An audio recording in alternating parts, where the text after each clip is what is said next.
Gadis ini pertama kali tidak memakai pakaian dalam saat tidur.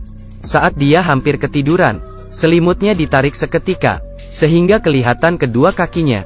Saat masih setengah sadar, gadis bangun untuk memeriksa. Tiba-tiba muncul tangan yang menarik rambutnya, dan menekannya di tempat tidur. Rupanya adalah ayahnya gadis itu. Gadis itu bertanya, "Kenapa?" Ayahnya tidak menjawab. Dia melihat ke arah badan Sunwo dengan tatapan yang menggelikan. Saat dia melihat ke bawah lagi, dengan fokus dia melihat Sunwo. "Putriku sudah tumbuh dewasa." Gadis yang sangat kasihan. Dia sangat ketakutan. Badannya sudah gemetaran. Ayahnya perlahan-lahan melepaskan tarikannya. Kemudian mengelus mukanya. Air matanya turun dari pipinya. Saat Sunwo mengira akan terjadi sesuatu, ayahnya malah pergi meninggalkan dia. Ayahnya pergi meninggalkan Sunwo yang terdiam tanpa kata. Keesokan pagi, ibunya seperti biasa menyiapkan sarapan. Sunwo duduk terdiam. Hatinya sangat kacau. Dia berpikir apakah perlu memberitahu kejadian semalam ke ibunya. Adiknya turun dari tangga. Adik kecil juga datang ke meja makan. Ayahnya Sunwo dengan senang hati duduk di sampingnya, seperti tidak terjadi apapun kemarin. Sunwo mengingat kembali muka ayahnya kemarin, yang sangat menakutkan. Tapi saat ini, ayahnya seperti kembali ke normal lagi. Sunwo segera pergi. Semua orang kebingungan. Ibunya meletakkan sup di atas meja dengan keras, membuat mereka semakin bingung. Ibunya hanya diam, kemudian dengan lahap memakan makanan. Seperti beberapa hari tidak makan. Semua kelakuan aneh ini membuat semua orang semakin takut. Adiknya memuntahkan makanan dan bilang, "Terlalu asin." Ibunya mengambil segenggam telur, kemudian memasukkan ke mulut seperti orang gila. Apa yang terjadi pada sekeluarga ini? Setelah pindah masuk ke rumah ini, sekeluarga ini semakin aneh. Di dalam halaman rumah, seorang tetangga yang membuat patung aneh. Pagi hari, tiba-tiba muncul hewan yang tak berkulit. Yang paling aneh adalah ayahnya yang berkeliaran tengah malam. Ibunya semakin aneh. Cara makannya sangat teruk. Kemudian dia memberikan makanan ke anaknya. Tapi anaknya tidak ingin memakannya.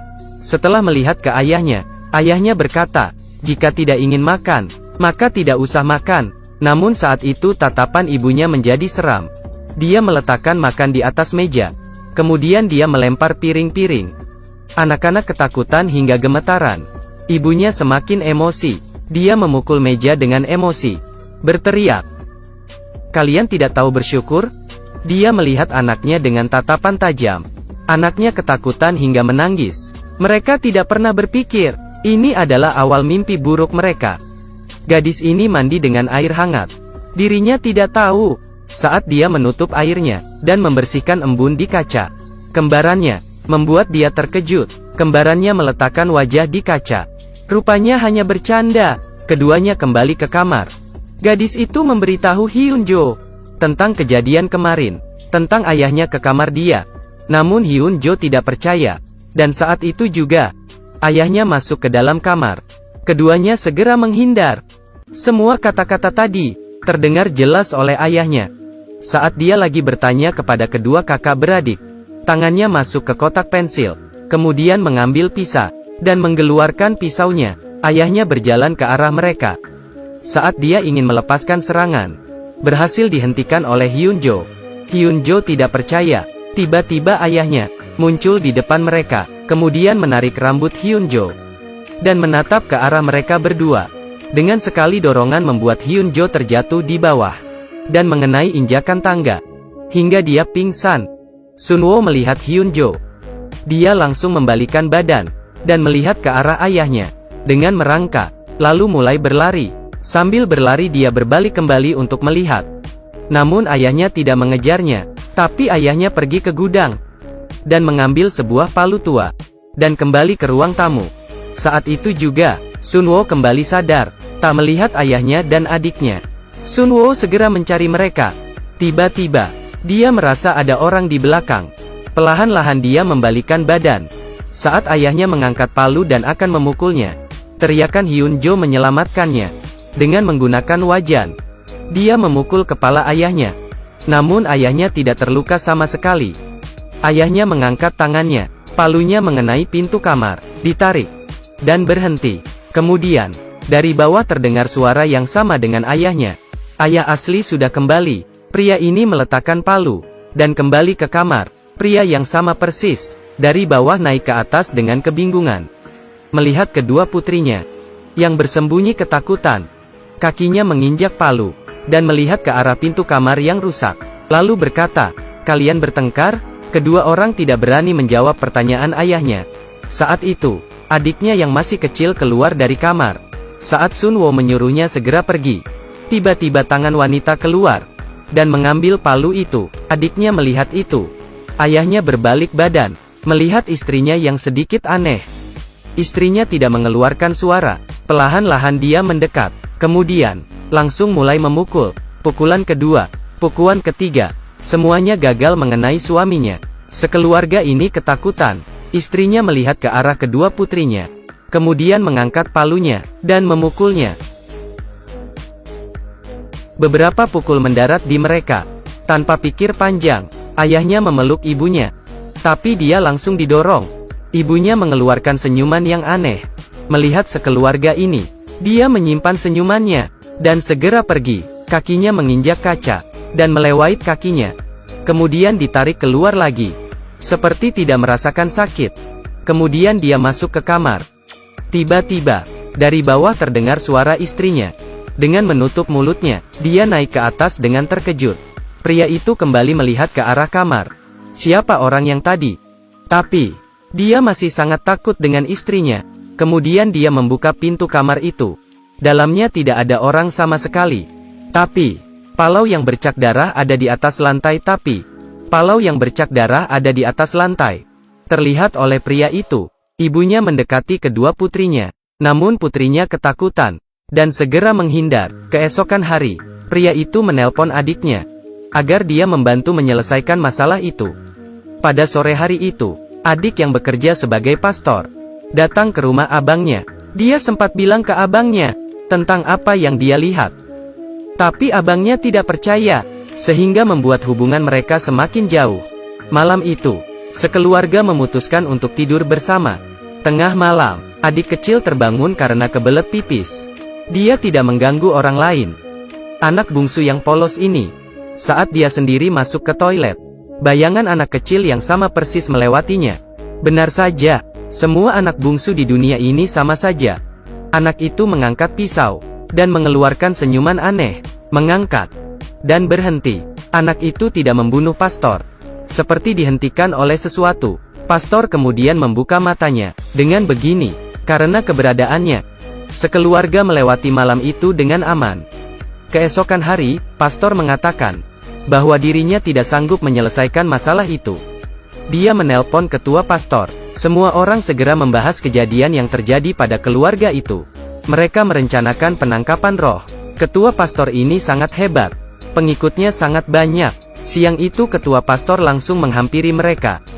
Tapi, saat di jalan, seekor burung gagak menabrak mobil yang berjalan dengan cepat. Kaca mobil hampir pecah. Saya tidak mengerti, kenapa tidak menghentikan mobil. Apa alasannya? Ini menyebabkan semua pastor dan ketua pastor terbunuh oleh kecelakaan.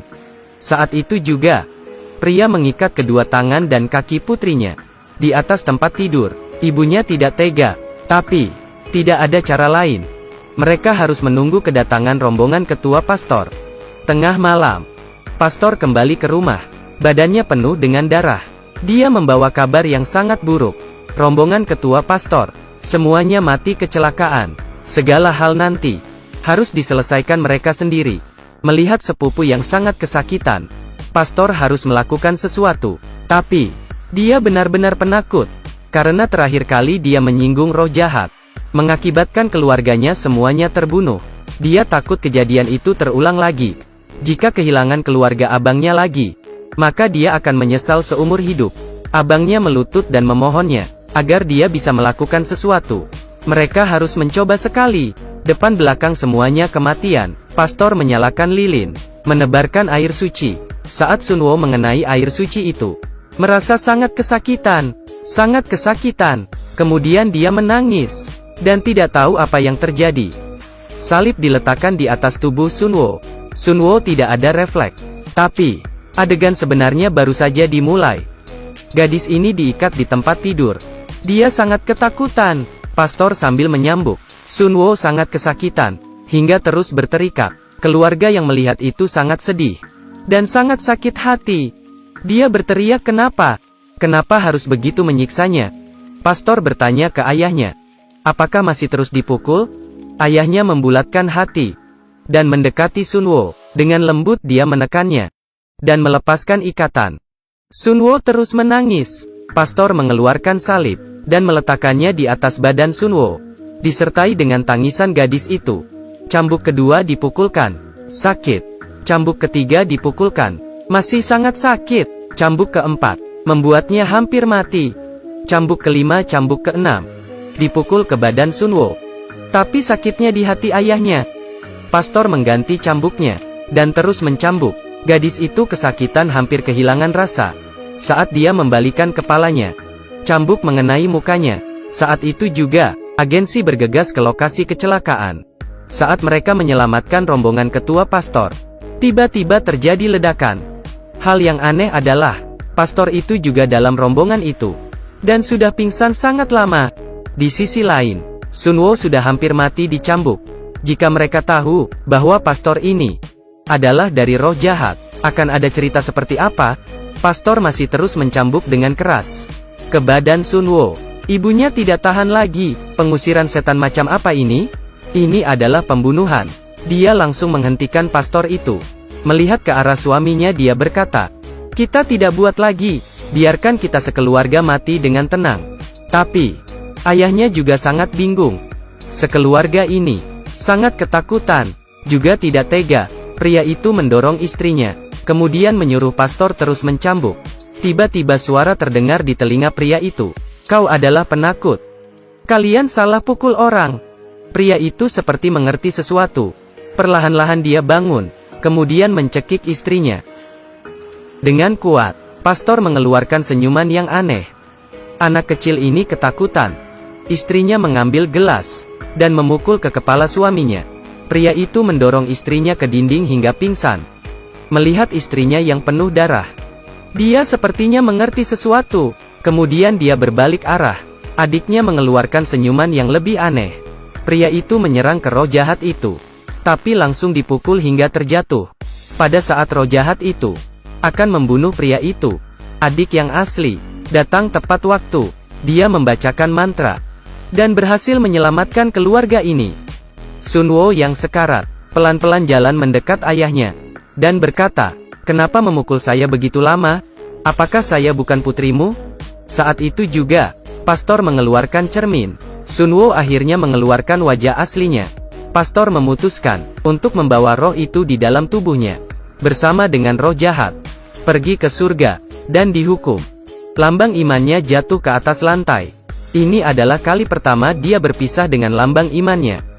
Cerita akhirnya terlihat sangat sadis. Saya memilih untuk tidak meneruskan lagi.